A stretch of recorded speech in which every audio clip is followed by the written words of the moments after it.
ನಮಸ್ಕಾರ ವೀಕ್ಷಕರೇ, ಶ್ರೀಗರಿ ವಾರ್ತೆಗರಿಗೆ ಸ್ವಾಗತ.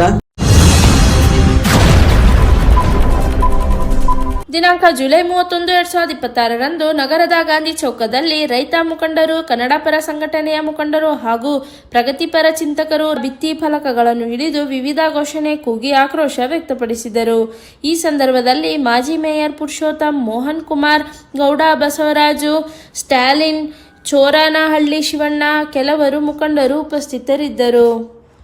ವಚನ ಭ್ರಷ್ಟ ರಾಮಕೃಷ್ಣ ಆಶ್ರಮಕ್ಕೆ ಧಿಕ್ಕಾರ ಧಿಕ್ಕಾರ, ಭ್ರಷ್ಟ ರಾಮಕೃಷ್ಣ ಆಶ್ರಮಕ್ಕೆ ಧಿಕ್ಕಾರ ಧಿಕ್ಕಾರ, ತಮ್ಮ ಹೆಣ್ಣು ಮಕ್ಕಳ ಶಾಲೆಯನ್ನ ಕಿತ್ತುಕೊಂಡ ರಾಮಕೃಷ್ಣ ಆಶ್ರಮಕ್ಕೆ ಧಿಕ್ಕಾರ ಧಿಕ್ಕಾರ, ವಚನ ಭ್ರಷ್ಟ ಸ್ವಾಮೀಜಿಗಳಿಗೆ ಧಿಕ್ಕಾರ ಧಿಕ್ಕಾರ, ವಚನ ಭ್ರಷ್ಟ ಸ್ವಾಮೀಜಿಗಳಿಗೆ ಧಿಕ್ಕಾರ ಧಿಕ್ಕಾರ, ಸ್ವಾಮಿ ವಿವೇಕಾನಂದರ ಹೆಸರಿಗೆ ಬಸಿ ಬೆಳೆಯುತ್ತಿರುವ ರಾಮಕೃಷ್ಣ ವಿದ್ಯಾಸಂಸ್ಥೆಗೆ ಧಿಕ್ಕಾರ ಧಿಕ್ಕಾರ, ಸ್ವಾಮಿ ವಿವೇಕಾನಂದರ ಹೆಸರಿಗೆ ಮಸಿ ಬೆಳೆಯುತ್ತಿರುವ ರಾಮಕೃಷ್ಣ ವಿದ್ಯಾಸಂಸ್ಥೆಗೆ ಧಿಕ್ಕಾರ ಧಿಕ್ಕಾರ, ಬೇರೆ ರಾಜ್ಯದ ಕನ್ನಡ ಶಾಲೆ ಮಾರಾಟ ಮಾಡುತ್ತಿರುವ ಕನ್ನಡ ದ್ರೋಹಿಗಳಿಗೆ ಧಿಕ್ಕಾರ ಧಿಕ್ಕಾರ, ಬೇಕೇ ಬೇಕು ನ್ಯಾಯ ಬೇಕು, ಬೇಕೇ ಬೇಕು ನ್ಯಾಯ ಬೇಕು, ನ್ಯಾಯ ಬೇಕು, ರಾಮಕೃಷ್ಣ ಮಠಕ್ಕೆ ಧಿಕ್ಕಾರ ಧಿಕ್ಕಾರ, ರಾಮಕೃಷ್ಣ ಮಠಕ್ಕೆ ಧಿಕ್ಕಾರ ಧಿಕ್ಕಾರ, ರಾಮಕೃಷ್ಣ ಮಠಕ್ಕೆ ಧಿಕ್ಕಾರ ಧಿಕ್ಕಾರ, ರಾಮಕೃಷ್ಣ ಮಠದ ಸ್ವಾಮೀಜಿಗಳಿಗೆ ಧಿಕ್ಕಾರ ಧಿಕ್ಕಾರ,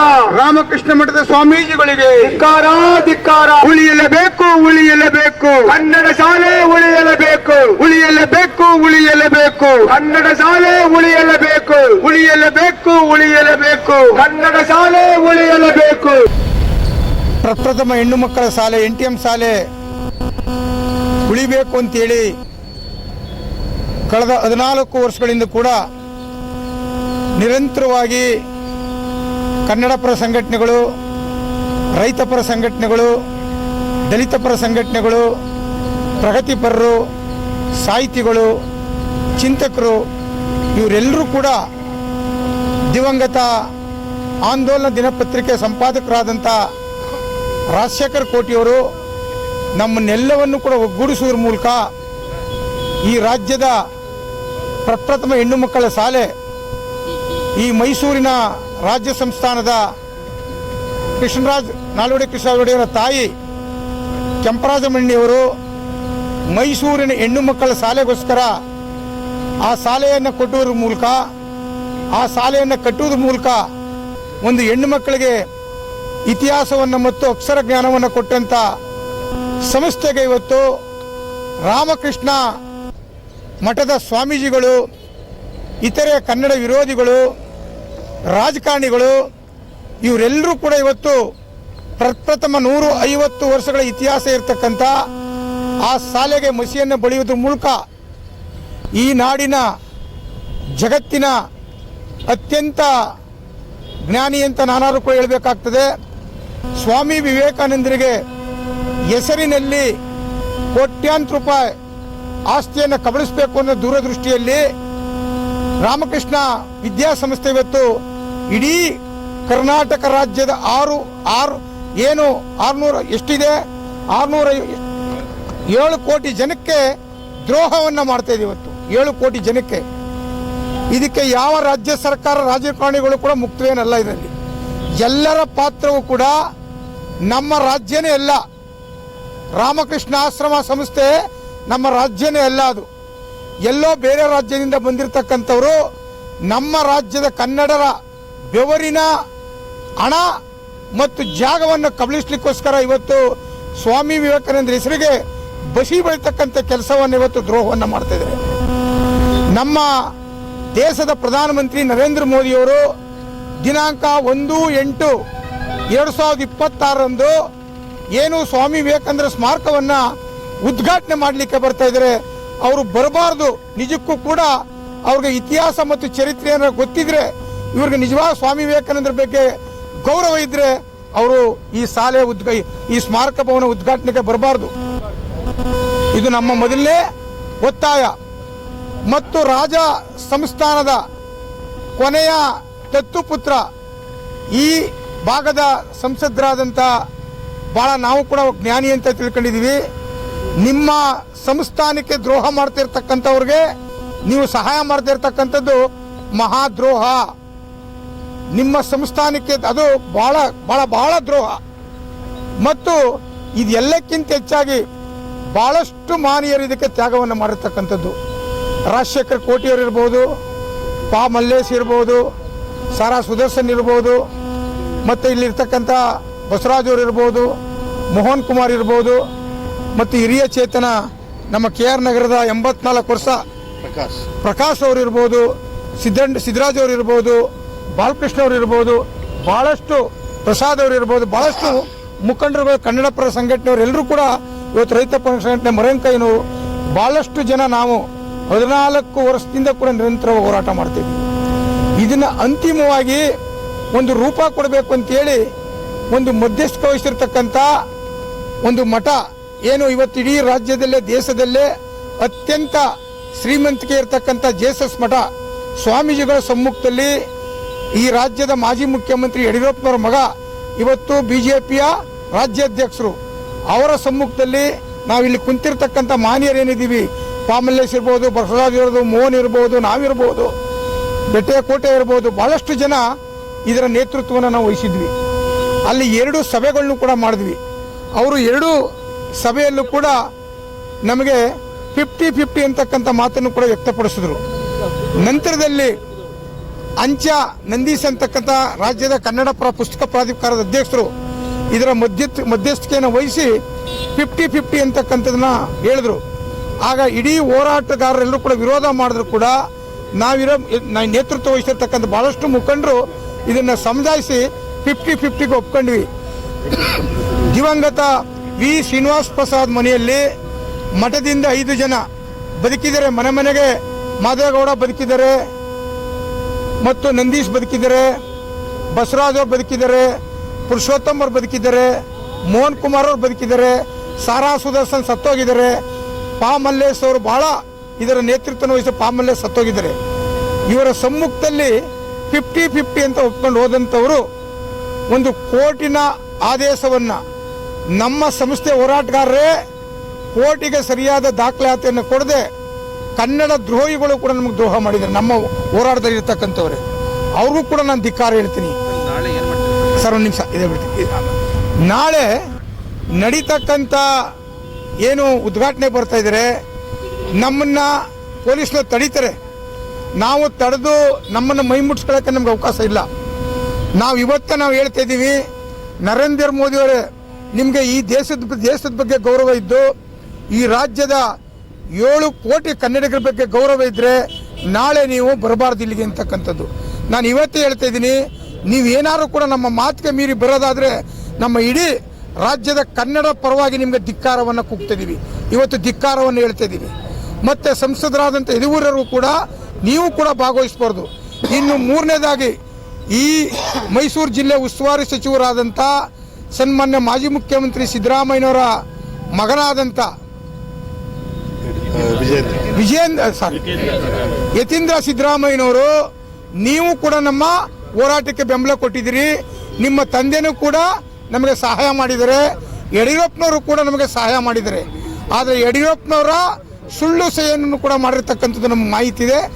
ನಾವು ನಾಳೆ ತಡೆಯುವಂಥ ಪ್ರಯತ್ನ ಮಾಡಲಿಕ್ಕೆ ಹೋಗೋದಿಲ್ಲ. ನಾಳೆ ನಾವು ಪೊಲೀಸರು ನಮ್ಗೆ ಅವಕಾಶವನ್ನು ಕಲ್ಪಿಸ್ಕೊಡ್ಬೇಕು. ಇಲ್ಲಿ ಏನೇನು ಇತಿಹಾಸ ಇದೆ, 150 ವರ್ಷದ ಇತಿಹಾಸವನ್ನು ನಾವು ಒಂದು ಮನವಿಯನ್ನು ಮಾಡಬೇಕು. ಆ ಮನವಿ ಮಾಡಲಿಕ್ಕೋಸ್ಕರ ಒಂದು ಪತ್ರವನ್ನು ಕೊಡ್ತೀವಿ ಅವ್ರಿಗೆ, ನಮ್ಗೆ ಅವಕಾಶ ಕಲ್ಪಿಸ್ಕೊಡಿ ಅಂತೇಳಿ ಜಿಲ್ಲಾ ಆಡಳಿತಕ್ಕೆ ಪೊಲೀಸ್ ಆಯುಕ್ತದಂಥ ಒಂದು ಮಹತ್ವವಾದಂಥ ಸಾರ್ವಜನಿಕರು ಗೌರವ ಇಟ್ಟಿರೋಂಥದ್ದಕ್ಕೆ ಇವತ್ತು ಆ ಗೌರವಕ್ಕೆ ಕಳಂಕ ತರೋ ರೀತಿಯಲ್ಲಿ ರಾಮಕೃಷ್ಣ ಆಶ್ರಮ ನಡ್ಕೊಂತ ಇರೋಂಥದ್ದು. ಯಾವ ವಿದ್ಯಾರ್ಥಿಗಳಿಗೆ ಮತ್ತು ಭಕ್ತಾದಿಗಳಿಗೆ ಯಾವ ರೀತಿ ನಿಮ್ಮ ಉಪದೇಶ ಅನ್ನೋಂಥದ್ದು ಪ್ರಶ್ನೆ ಮಾಡಬೇಕಾಗಿರೋಂಥದ್ದು. ಇವತ್ತು ಸಾರ್ವಜನಿಕರಿಗೆ, ಯುವಕರಿಗೆ ಯಾವ ರೀತಿಯ ಉಪದೇಶಗಳನ್ನ ಮಾತಿಗೆ ತಪ್ಪು ನಡೀರಿ ಅಂತ ಹೇಳ್ತೀರಾ, ಇಲ್ಲ ಮಾತು ಕೊಟ್ಟಿದ್ದನ್ನ ವಚನ ಭ್ರಷ್ಟರಾಗಿ ಅಂತ ಹೇಳ್ತೀರಾ ನಾಗರಿಕರಿಗೆ, ಯುವಕರಿಗೆ. ಇಂಥ ರಾಮಕೃಷ್ಣ ಆಶ್ರಮ ಒಂದು ಕನ್ನಡ ಶಾಲೆಯ ಉಳಿವಿಗೆ ಸಂಧಾನ ಸಭೆಯಲ್ಲಿ, ಅದರಲ್ಲೂ ವಿಶೇಷವಾಗಿ 3 ಬಾರಿ ಸಂಧಾನ ಸಭೆ ಏರ್ಪಟ್ಟು, ಅದರಲ್ಲೂ ಸುತ್ತೂರು ಮಠದ ಅಲ್ಲಿ 2 ಬಾರಿ ನಾಡಿನ ಮಾಜಿ ಮುಖ್ಯಮಂತ್ರಿ ಮಗ ಯಡಿಯೂರಪ್ಪರವರ ಮಗ ವಿಜೇಂದ್ರ ಅವರ ಸಮ್ಮುಖದಲ್ಲಿ ಒಂದು ಬಾರಿ, ಮತ್ತೊಮ್ಮೆ ಸ್ವಾಮೀಜಿಗಳ ಮಧ್ಯಸ್ಥಿಕೆಯಲ್ಲಿ ಒಂದು ಬಾರಿ, ಅದಾದ ನಂತರ ಅಂತಿಮವಾಗಿ ವಿ ಶ್ರೀನಿವಾಸ್ ಪ್ರಸಾದ್ ಅವರ ಮನೆಯಲ್ಲಿ ಸಂಧಾನ ಸಭೆಯಲ್ಲಿ ಮಠದ ಪರವಾಗಿ 5 ಜನ, ಹೋರಾಟಗಾರರ ಪರವಾಗಿ 5 ಜನ ಸಂಧಾನ ಸಭೆಯಲ್ಲಿ ಅಲ್ಲಿ ತೀರ್ಮಾನ ಆಗುತ್ತೆ.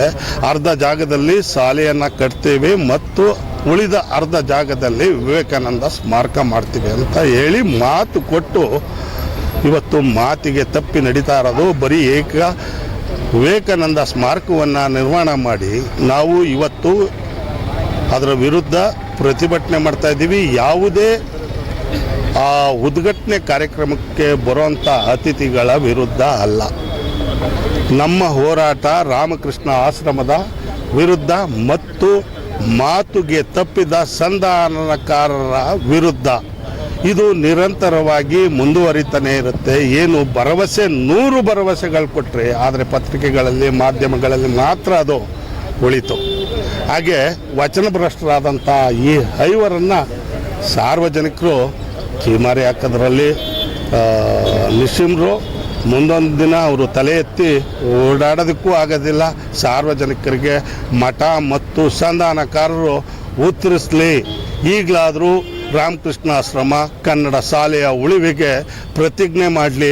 ಮಾತಿಗೆ ತಪ್ಪಿದ್ದೀವಿ, ಅದನ್ನು ಉಳಿಸ್ಕೊಳ್ಳೋಂಥ ಜವಾಬ್ದಾರಿ ರಾಮಕೃಷ್ಣ ಆಶ್ರಮಕ್ಕೆ ಒದಗಿ ಬರಲಿ. ಜೊತೆಗೆ ಏನು ನಮ್ಮ ಹೋರಾಟದಲ್ಲಿ ಹಲವಾರು ಭಾಗಿಯಾಗಿದ್ದಂಥ ಕಾಂಗ್ರೆಸ್ ಪಕ್ಷ ಇರ್ಬೋದು, JDS ಪಕ್ಷ ಇರ್ಬೋದು, ಅವರು ಕೂಡ ಮತ್ತು ಯದುವೀರರು ಅವರ ಕುಟುಂಬಕ್ಕೆ ಅಗೌರವ ತಂದಿರುವಂಥ ಈ ರಾಮಕೃಷ್ಣ ಆಶ್ರಮದ ಕಾರ್ಯಕ್ರಮದಲ್ಲಿ ಭಾಗವಹಿಸಬಾರ್ದು.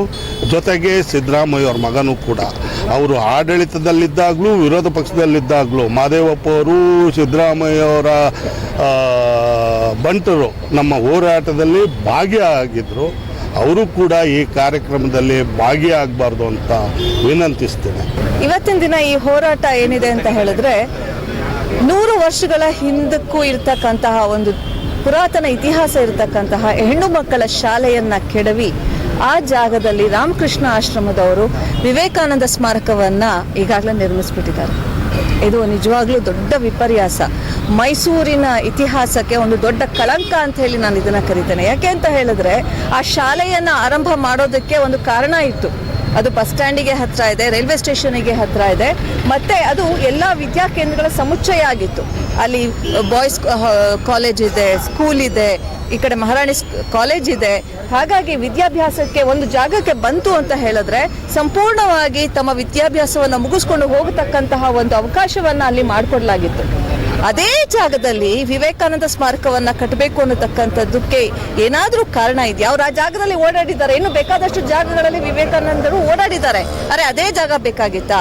ಆ ಸ್ಕೂಲನ್ನೇ ಕೆಡವಿ ಕಟ್ಟಬೇಕಾಗಿತ್ತಾ? ಸ್ಕೂಲನ್ನ ಕೆಡವಿ ಕಟ್ಟುವಂತಹದ್ದು ಏನು ಉದ್ದೇಶ?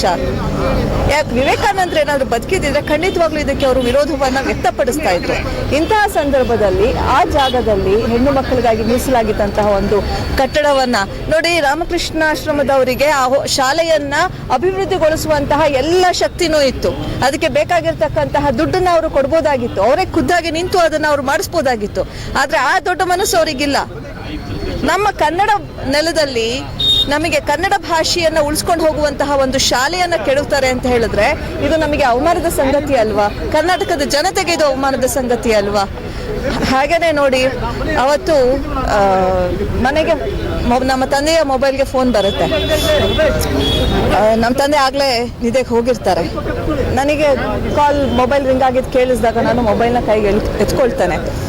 ಆಂದೋಲನದ ಸಂಪಾದಕ ರವಿ ಕೋಟಿ ಅವರು ಫೋನ್ ಮಾಡಿರ್ತಾರೆ. ನನಗೆ ಗೊತ್ತಾಗುತ್ತೆ, ಯಾಕಂದರೆ ಸಂಜೆಯಿಂದ ಕೆಲವೊಂದು ಆಘಾತಕಾರಿ ಸುದ್ದಿಗಳು ಬರ್ತಾ ಇತ್ತು. ಹಾಗಾಗಿ ಹಲವಾರು ಹೋರಾಟಗಾರರು ಅಲ್ಲೇ ಜಮಾಯಿಸಿದ್ರು ಅನ್ನೋದು ಕೂಡ ನನಗೆ ಸುದ್ದಿ ಬಂದಿತ್ತು ಆಗಲೇ. ಸೊ ಇಂತಹ ಸಂದರ್ಭದಲ್ಲಿ ಏನೋ ಕೆಟ್ಟ ಸುದ್ದಿಯೇ ಇದೆ ಇದು ಅಂತ ಹೇಳಿ ನಾನೇನೆ ಖುದ್ದಾಗಿ ನಮ್ಮ ತಂದೆಯ ಮೊಬೈಲನ್ನು ರಿಸೀವ್ ಮಾಡಿದಾಗ ಅಲ್ಲಿ ಅವರು ಬಾಯಲ್ಲಿ ಹೇಳ್ತಾ ಇದ್ದಾರೆ, ಕೋಟಿಯವರು ಇಲ್ಲಿ ಇದು NTMS ಶಾಲೆಯನ್ನು ಕೆಡವ್ತಾ ಇದ್ದಾರೆ ಅಂತ ಹೇಳಿ. ಆ ಕಡೆಯಿಂದ ಧಡ್ ಅಂತ ಹೇಳಿ ಶಾಲಾ ಕಟ್ಟಡ ಕೆಳಗುರುಳುವಂತಹ ಸದ್ದು ನನ್ನ ಕಿವಿಗೆ ಬಡಿತು. ನಾನು ಇವತ್ತಿಗೂ ಹೇಳ್ತೇನೆ, ನಾನು ಆ ಶಬ್ದವನ್ನು ಮರ್ತಿಲ್ಲ. ಯಾವುದಾದ್ರು ಒಂದು ಒಳ್ಳೆ ಕೆಲಸ ಮಾಡಬೇಕು ಅನ್ನೋದಾದ್ರೆ ಅದು ಒಳ್ಳೆ ಕೆಲಸ ಆದರೆ ಬೆಳಕಲ್ಲಿ ಮಾಡಬೇಕು, ಧೈರ್ಯವಾಗಿ ಮಾಡಬೇಕು, ಎಲ್ಲರ ಕಣ್ಣೆದುರುಗಡೆ ಮಾಡಬೇಕು. ಆದರೆ ಇವರ ಉದ್ದೇಶ ಎಷ್ಟು ಕೆಟ್ಟದಾಗಿದೆ ಅಂತ ಹೇಳಿದ್ರೆ ರಾತ್ರೋರಾತ್ರಿ ಆ ಶಾಲೆಯನ್ನ ಕೆಡುವುದಕ್ಕೆ ಇವರು ಮುಂದಾಗ್ತಾರೆ. ಇದು ಬಹಳ ನೋವಿನ ಸಂಗತಿ. ಇದು ಒಂದು ಕರಾಳ ದಿನ ಅಂತ ಹೇಳಿ ನಾನು ಇದನ್ನ ಕರೀತೇನೆ. ಶ್ರೀನಿವಾಸ್ ಪ್ರಸಾದ್ ಅವರು ಇದ್ದಂತಹ ಸಂದರ್ಭದಲ್ಲಿ ರಾಮಕೃಷ್ಣ ಆಶ್ರಮಕ್ಕೆ ಅರ್ಧ ಜಾಗ, ಈ ಶಾಲೆಗೆ ಅರ್ಧ ಜಾಗ ಅಂತ ಹೇಳಿ ಮಾತುಕತೆ ಆಗಿರುತ್ತೆ. ಎಲ್ಲಿ ಹೋಯ್ತು ಅದು ಒಪ್ಪಂದ? ಆ ಒಪ್ಪಂದ ಏನಾಯ್ತು? ಆ ಒಪ್ಪಂದದ ಪ್ರಕಾರ ನಡಿಬೇಕಾಗಿತ್ತಲ್ವಾ? ಶಾಲೆಯನ್ನು ಉಳಿಸ್ಕೊಳ್ಬೋದಾಗಿತ್ತು. ಅವ್ರಿಗೇನು ಕಟ್ಕೋಬೇಕು ಅಂತ ಇದ್ರಲ್ಲ ವಿವೇಕಾನಂದ ಸ್ಮಾರಕವನ್ನ, ಅದನ್ನು ಕೂಡ ಅಲ್ಲಿ ಕಟ್ಬೋದಾಗಿತ್ತು. ಏನು ಸಮಸ್ಯೆ ಇರಲಿಲ್ಲ. ಆದ್ರೆ ಅವ್ರು ಏನ್ ಮಾಡ್ತಾರೆ, ಸಂಪೂರ್ಣವಾಗಿ ನಮಗೆ ಬೇಕು. ಇದು ಎಂತ ಸ್ವಾರ್ಥ ರೀ? ಒಂದು ವಿದ್ಯಾಭ್ಯಾಸವನ್ನ ತಡೆಯುವಂತಹ ಒಂದು ಹುನ್ನಾರ ಅಲ್ವಾ ಇದು? ಅಲ್ಲಿ ನಮ್ಮ ಪ್ರಧಾನಮಂತ್ರಿ ಹೇಳ್ತಾರೆ ಬೇಟಿ ಪಡಾವ್ ಬೇಟಿ ಬಚಾವ್ ಅಂತ ಹೇಳ್ತಾರೆ. ಇದು ಯಾವ ಬೇಟಿ ಬಚಾವ್ ಕಾರ್ಯಕ್ರಮ? ಹೆಣ್ಮಕ್ಳಿಗೆ ಮೀಸಲಾಗಿರ್ತಕ್ಕಂತಹ ವಿದ್ಯಾಭ್ಯಾಸವನ್ನ ಕಿತ್ಕೊಳ್ಳೋದು ಬೇಟಿ ಬಚಾವ್ ಕಾರ್ಯಕ್ರಮನ? ನಾಳೆ ದಿನ ಅವ್ರು ಬರ್ತಾ ಇದ್ದಾರೆ ಇಲ್ಲಿಗೆ. ನಾನು ರಾಮಕೃಷ್ಣ ಆಶ್ರಮದವರಿಗೆ, ಈ ನಮ್ಮ ದೇಶದ ಪ್ರಧಾನಮಂತ್ರಿಗೆ ಆಗ್ರಹ ಮಾಡ್ತೇನೆ, ಕತ್ತಲಲ್ಲಿ ನೀವು ಏನನ್ನ ನಮ್ಮಿಂದ ಕಸ್ಕೊಂಡಿದ್ರಿ ಅದನ್ನ ನಮಗೆ ಬೆಳಕಿನಲ್ಲಿ ವಾಪಸ್ ಮಾಡಿ. ನಮಗೆ ಅದು ಬೇಕು. ಆ ಶಾಲೆ ನಮಗೆ ವಾಪಸ್ ಬೇಕು. ಅದನ್ನ ನಮಗೆ ವಾಪಸ್ ಕೊಡಿ. ಒಪ್ಪಂದದ ಪ್ರಕಾರನಾದ್ರೂ ಅರ್ಧ ಭಾಗವಾದ್ರೂ ನಮಗೆ ಅದನ್ನ ಹಿಂತಿರುಗಿಸಿ. ಈ ಮೈಸೂರಿನ ಜನತೆಗೆ ನ್ಯಾಯ ಕೊಡಿ. ಕರ್ನಾಟಕದ ಮಾತೃಭಾಷೆ ಆಗಿರ್ತಕ್ಕಂತಹ ಕನ್ನಡವನ್ನ ಉಳಿಸುವಂತಹ ಕೆಲಸವನ್ನ ಸರ್ಕಾರ ಮಾಡಬೇಕು, ಕೇಂದ್ರ ಸರ್ಕಾರ ಮಾಡಬೇಕು. ಇದಕ್ಕೆ ಪ್ರಧಾನಮಂತ್ರಿ ಅವರು ಮುಂದಾಗಬೇಕು ಅಂತ ಹೇಳಿ ನಾನು ಈ ಸಂದರ್ಭದಲ್ಲಿ ಕೇಳ್ಕೊಳ್ತೇನೆ. ಅಂದ್ರೆ ಆ ಜಾಗದಲ್ಲಿ 1892ರಲ್ಲಿ ವಿವೇಕಾನಂದರು ಬಂದಾಗ ಮೈಸೂರಿಗೆ ಭೇಟಿ ಕೊಟ್ಟಾಗ ಆ ಜಾಗದಲ್ಲೇ ತಂಗಿದ್ರು. ಹಾಗಾಗಿ ಅದೇ ಜಾಗದಲ್ಲಿ ಸ್ಮಾರಕ ಮಾಡಬೇಕು ಅಂತ ಅವರ ವಾದ. ಎಷ್ಟೋ ಜಾಗದಲ್ಲಿ ಓಡಾಡಿದ್ದಾರೆ ರೀ ಮೈಸೂರಿನಲ್ಲಿ. ಅದೊಂದೇ ಜಾಗನ ಅವರು ಓಡಾಡಿರೋದು, ಅದೊಂದೇ ಜಾಗನ ತಂಗಿದ್ರು. ಆಯ್ತು, ಒಂದು ಸ್ಮಾರಕವನ್ನ ಕಟ್ಕೊಳ್ಳಿ, ಮುಂದೆ ಅವ್ರದ್ದು ಒಂದು ಪುತ್ಥಳಿಯನ್ನ ಮಾಡ್ಲಿ. ಈ ಜಾಗದಲ್ಲಿ ಇಂತ ಅವರು ಬಂದು ಹೋಗಿದ್ರು ಅಂತ ಹೇಳಿ ಅಲ್ಲಿ ಬರವಣಿಗೆ ಬರೀಲಿ ಪೆಡೆಸ್ಟಲ್ ಅಲ್ಲಿ. ಯಾರು ಬೇಡ ಅಂತ ಹೇಳ್ತಾರೆ? ಅದಕ್ಕೋಸ್ಕರ ಒಂದು ಶಾಲೆಯನ್ನ ಕೆಡುವಂತದ್ದು ಏನ್ ಕಾರಣ? ಒಂದು ಶಾಲೆಯನ್ನ ಅವರಿಗೆ ಬೇರೆ ಜಾಗನೂ ಕೊಟ್ಟಿದ್ದಾರೆ. ಅಲ್ಲಿ ಅವರು ದೊಡ್ಡದಾಗಿ ಸ್ಮಾರಕವನ್ನ ಕೊಟ್ಕೊಂಡು ಅವ್ರಿಗೆ ಬೇಕಾಗಿರುವಂತಹ ಕೆಲಸವನ್ನ ಮಾಡ್ಬೋದಾಗಿತ್ತು. ಆದ್ರೆ ಇದೇ ಶಾಲೆ ಬೇಕು, ಇಲ್ಲೇ ಬೇಕು ಅಂತ ಹಠ ಹಿಡಿಯುವಂತದ್ದು ಏನು? ಅದು ಒಂದು ಶಾಲೆಯನ್ನ ಕೆಡವಿ, ಮಕ್ಕಳಿಗಾಗಿ ಶುರು ಮಾಡಿರ್ತಕ್ಕಂಥ ಒಂದು ಶಾಲೆಯನ್ನ ಕೆಡವಿ ಮಾಡುವಂತದ್ದು ದುರುದ್ದೇಶ ಅಲ್ವಾ? ಸೊ ನಾನು ಇವತ್ತಿಗೂ ಕೂಡ ಅದನ್ನ ವಾಪಸ್ ಕೇಳ್ತೇನೆ. ಅದು ನಮ್ಮ ಹಕ್ಕು, ನಮಗೆ ಕೊಡಿ ಅಂತ ಹೇಳಿ ನಾನು ಆಗ್ರಹಿಸ್ತೇನೆ. ಇವತ್ತು 22 ಫೆಬ್ರವರಿ 7ನೇ ತಾರೀಕು ರಾತ್ರಿ ಮೈಸೂರಿನಲ್ಲಿ ಸರ್ಕಾರಿ ಕೃಪಾಪೋಷಿತ ಒಂದು ಕ್ರೌರ್ಯ, ಇದು ಕನ್ನಡದ ಮೇಲೆ ನಡೆದಂಥ ಕ್ರೌರ್ಯ, ನಮ್ಮ ಶಿಕ್ಷಣ ವ್ಯವಸ್ಥೆಯ ಮೇಲೆ ನಡೆದಂಥ ಕ್ರೌರ್ಯ, ನಮ್ಮನ್ನ ರಕ್ಷಿಸಲಿಕ್ಕೋಸ್ಕರ ನಾವೇ ಆಯ್ಕೆ ಮಾಡಿದಂಥ ನಮ್ಮ ಸರ್ಕಾರಗಳು ಎಲ್ಲರೂ ಸೇರಿ ಈ ನಾಡಿನ ಮೇಲೆ ನಡೆಸಿದಂಥ ಕ್ರೌರ್ಯ.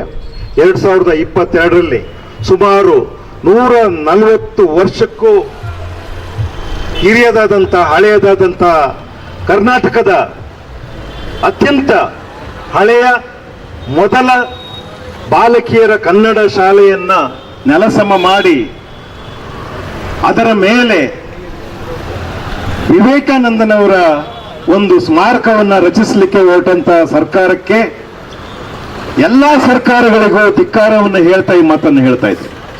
ಇಲ್ಲಿ ಯಾವುದೇ ಪಕ್ಷಾತೀತವಾಗಿ ಎಲ್ಲ ರಾಜಕಾರಣಿಗಳು ಈ ನೆಲಕ್ಕೆ ದ್ರೋಹವನ್ನ ಎಸಗಿದ್ದಾರೆ. ಕನ್ನಡಾಂಬೆಯ ಅತ್ಯಾಚಾರಕ್ಕೆ ಎಳೆದಿದ್ದಾರೆ ಅಂತಾನೆ ನಾನು ಹೇಳಲಿಕ್ಕೆ ಇಷ್ಟಪಡ್ತೇನೆ.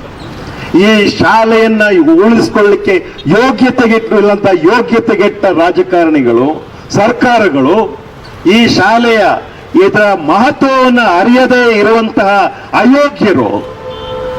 ಇದೊಂದು ಹೆರಿಟೇಜ್ ಆಗಿರಬೇಕಾದಂತಹ ಶಾಲೆ.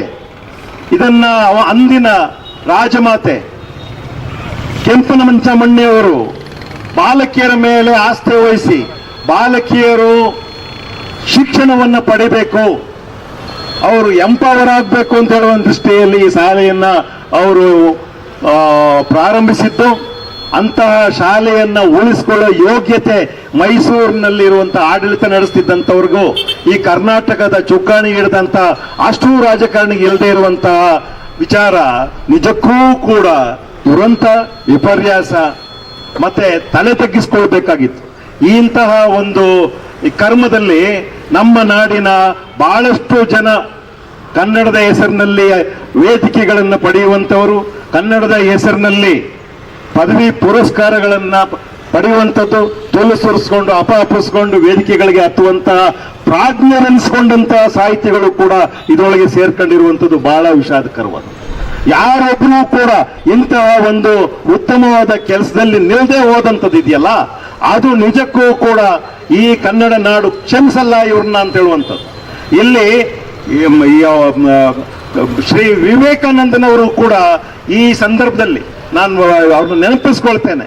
ಈ ಶಾಲೆಗೆ ಭೇಟಿ ಮಾಡಿರುವಂಥದ್ದು ಅಥವಾ ಅಲ್ಲಿನ ಇವತ್ತಿನ ನಾಲ್ವಡಿ ಕೃಷ್ಣರಾಜ ಒಡೆಯರನ್ನ ಭೇಟಿ ಮಾಡಿದಾಗ ಶಾಲೆಯ ಬಗ್ಗೆ 4 ಒಳ್ಳೆ ಮಾತುಗಳನ್ನ ಹೇಳಿರುವಂಥದ್ದು ಇದ್ದಾಗ್ಯೂ ಕೂಡ ಇತಿಹಾಸದಲ್ಲಿ ಅದನ್ನು ಎತ್ತಿ ಹಿಡಿಯದೆ, ಆ ಶಾಲೆಯನ್ನ ಪುರಸ್ಕರಿಸದೆ, ಆ ಶಾಲೆಯನ್ನು ಉಳಿಸ್ಕೊಳ್ಳದೆ, ಅದನ್ನ ಒಂದು ಅವರ ಹೆಸರಿನಲ್ಲಿ ಶ್ರೀ ವಿವೇಕಾನಂದನವರ ಹೆಸರಿನಲ್ಲಿ ಸ್ಮಾರಕ ಮಾಡಿಕೊಳ್ತಿದೆಯಲ್ಲ, ಇದು ನಿಜಕ್ಕೂ ಶ್ರೀ ವಿವೇಕಾನಂದನಂತಹ ಸ್ವಾಮೀಜಿಗಳು ಮತ್ತೆ ಸಂತರ ಹೆಸರಿಗೆ ಮಸಿ ಬಳಿಯುವಂತ ಕೆಲಸವನ್ನ ಇವರು ಮಾಡಿದ್ದಾರೆ. ಅದೇ ರೀತಿಯಾಗಿ ಯಾರು ಕಾವಿ ತೊಟ್ಟಿದ್ದಾರೋ ಅವರು ಕೂಡ ಧರ್ಮವನ್ನು ಮರ್ತಿದ್ದಾರೆ, ವಚನ ಭ್ರಷ್ಟರಾಗ್ತಿದ್ದಾರೆ. ಪ್ರಭಾವವನ್ನು ಅವರು ಬಳಸ್ಕೊಳ್ತಾ ಅವರು ಇವತ್ತು ಒಂದು ಸಾಮ್ರಾಜ್ಯವನ್ನ ವಿಸ್ತರಿಸಿಕೊಂಡು ಹೋಗುವಂತ ನಿಟ್ಟಿನಲ್ಲಿ ಸಾಮ್ರಾಜ್ಯಶಾಹಿಗಳಾಗಿ ವರ್ತಿಸೋದಿದೆಯಲ್ಲ, ಅದನ್ನ ಯಾರೂ ಕೂಡ ಕ್ಷಮಿಸಲಾರರು. ಇಂತಹ ವಿಚಾರವನ್ನ ನಮ್ಮ ದೇಶದ ಪ್ರಧಾನಮಂತ್ರಿಗಳು ಅರಿಯದೆ ಬಂದು ಇಲ್ಲಿ ಅದನ್ನು ಉದ್ಘಾಟನೆಗೆ ಮಾಡೋದು ಬರೆದಿದೆಯಲ್ಲ, ಶ್ರೀ ಮೋದಿಯವರ ಗಮನಕ್ಕೆ ತರಲಿಕ್ಕೆ ಇಷ್ಟಪಡ್ತೇನೆ. ದಯಮಾಡಿ ಮೋದಿಯವರೇ, ನೀವೇ ನೀಡಿದಂತ ಬೇಟಿ ಪಡಾವೋ ಬೇಟಿ ಬಚಾವೋ ಅನ್ನುವಂತ ಘೋಷವಾಕ್ಯವನ್ನ ಇವತ್ತು ಗೊಬ್ಬರದ ಗುಂಡಿಗೆ ಹಾಕದಂತ ಕೆಲಸ ಇದೆ. ಈ ವಿಚಾರದಲ್ಲಿ ನೀವು ಇಲ್ಲಿ ಬಂದು ಈ ಬೇಟಿ ಪಡಾವೋ ಬೇಟಿ ಬಚಾವೋ ಅಂತ ಹೇಳುವಂತ ಸ್ಲೋಗನ್ ಹೇಳ್ತಾ ಇದ್ದಂಥವ್ರು ತಾವು ಈ ಶಾಲೆಯನ್ನ ನಿರ್ನಾಮ ಮಾಡಿ ಅದರ ಮೇಲೆ ಒಂದು ವಿವೇಕ ಸ್ಮಾರಕವನ್ನ ನಿರ್ಮಾಣ ಮಾಡಿ ಅದನ್ನ ನೀವು ಇವತ್ತು ಲೋಕಾರ್ಪಣೆ ಮಾಡಿ ಬರ್ತಿದ್ದೀರಲ್ಲ, ಇದಕ್ಕಿಂತ ದೊಡ್ಡ ತಮಾಷೆ, ಇದಕ್ಕಿಂತ ದೊಡ್ಡ ದುರಂತ ಈ ನಾಡಿನಲ್ಲಿ ಮತ್ತೊಂದಿಲ್ಲ. ಇದನ್ನ ಕನ್ನಡಿಗರು ಪ್ರಶ್ನೆ ಮಾಡೇ ಮಾಡ್ತಾರೆ. ಇವತ್ತು ನಾವು ಸೇರಿರುವಂಥದ್ದು, ಇವತ್ತು ನಾವು ಈ ಲೋಕಾರ್ಪಣೆಯನ್ನ ಬಹುಶಃ ತಪ್ಪಿಸ್ಲಿಕ್ಕೆ ಸಾಧ್ಯ ಇಲ್ದಿರ್ಬೋದು, ಆದ್ರೆ 15 ವರ್ಷ ನಾವು ಇದನ್ನ ವಿರೋಧಿಸ್ತಾ ಬಂದಿದ್ದೇವೆ. ನಾವು ಈ ಕಳ್ಳರ ಗುಂಪಿನಲ್ಲಿ ಇಲ್ಲ. ನಿಜವಾದ ತಾಯಿ ಹುಟ್ಟದಂತ, ತಂದೆ ಹುಟ್ಟದಂತವರು, ಕನ್ನಡಾಂಬೆಗೆ ಹುಟ್ಟದಂತ ಜನ ಇಲ್ಲಿ ಕುಳಿತಿದ್ದೀವಿ. ನಾವು ಕೊನೆಯವರೆಗೂ ಕೂಡ ಈ ಧಿಕ್ಕಾರವನ್ನ ನಾವು ಹೇಳ್ತೇವೆ. ಈ ಶಾಲೆಗೋಸ್ಕರ ನಾವು ಕಣ್ಣೀರಿಟ್ಟೇ ಇಡ್ತೇವೆ. ನೀವು ಯಾರೋ ಪುಣ್ಯಾತ್ಮರು ಪ್ರಾರಂಭ ಮಾಡಿದಂತಹ ಶಾಲೆಯನ್ನ ನೀವು ಬಹಳ ಸುಲಭವಾಗಿ ತಡರಾತ್ರಿಯಲ್ಲಿ ಪೊಲೀಸರನ್ನ ಬಳಸ್ಕೊಂಡು ನೀವು ಇದನ್ನ ನಿರ್ನಾಮ ಮಾಡಿರ್ಬೋದು, ಆದ್ರೆ ನಮ್ಮ ಎದೆಯಲ್ಲಿ ಈ ಶಾಲೆ ಯಾವತ್ತೂ ಉಳಿದಿರುತ್ತೆ. ಈ ಶಾಲೆಗೋಸ್ಕರ ನಾವು ಯಾವತ್ತೂ ಕೂಡ ಕಣ್ಣೀರಿಡ್ತೇವೆ. ಕನ್ನಡ ಕನ್ನಡ ಕನ್ನಡ ಅನ್ನುವಂತ ವಿಚಾರ ನಮ್ಮೆಲ್ಲರ ಎದೆಯಲ್ಲಿ ಅನುರಣಿಸ್ತಾನೇ ಇರುತ್ತೆ. ಇಲ್ಲಿ ಈ ಒಂದು ಕ್ರೌರ್ಯದ ಅಪರಾಧದ ಪ್ರಕ್ರಿಯೆಯಲ್ಲಿ ತೊಡಗಿಸಿಕೊಂಡ ಅಷ್ಟೂ ಪಕ್ಷಗಳ ನಾಯಕರು ಯಾರಿದ್ದಾರೆ, ಈ ನಾಡಿನಲ್ಲಿ ಈ ಮೈಸೂರಿನಿಂದ ಹೋದಂತ ಜನನಾಯಕ ಯಾರಿದ್ದಾರೆ, ಅವರೆಲ್ಲರಿಗೂ ಕನ್ನಡದ ಸಂಘಗಳ ಪರವಾಗಿ, ಕನ್ನಡಿಗರ ಪರವಾಗಿ ಒಂದು ಧಿಕ್ಕಾರವನ್ನ ನಾನು ಹೇಳ್ತಾ ಇದ್ದೆ. ನಿಮ್ಮನ್ನ ನಾವು ಕ್ಷಮಿಸಲ್ಲ. ನೀವು ಈ ಇತಿಹಾಸವನ್ನ ತಿರ್ಚಿದ್ದೀರಿ. ಮತ್ತೆ ಮುಂದಿನ ವಾರ್ತೆಗರಿಯಲ್ಲಿ ಭೇಟಿಯಾಗೋಣ. ಶ್ರೀಗರಿ, ನಿಮ್ಮ ಮನದಾಳದ ಗರಿ.